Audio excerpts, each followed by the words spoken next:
Right, essentially what you're looking at here is the test setup for my home cloud, and obviously the compute module isn't in the hands of mortals at the moment, so I'm using a couple of Model Bs in order to test this.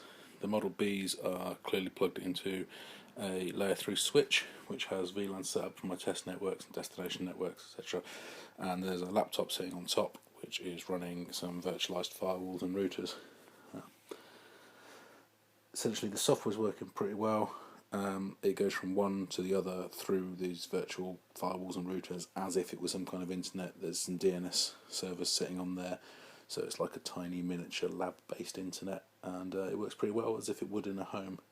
You can see that there's a SATA disk, and in the back of the SATA disk is a little board which is a USB to SATA conversion like board, which I've had put together. So there should be some schematics of that coming quite soon onto this site. This obviously represents a way to add mass storage to the Raspberry Pi. It's currently hanging off the back of the USB because I know that exists in this particular version. I'm not entirely sure if it'll exist on the compute module, but I do know that I've put in my specs that I will at least be adding USB to the thing so that external storage can be added outside of the device.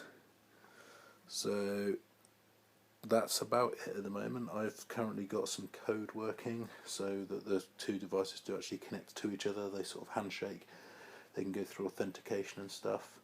I've just started work on the code for listing out and transmitting file directories. Now I'm starting work on a hashing algorithm so that rather than sending a whole file and saying have you got this file, or just a file name where it might be different, it will have a hash of a file.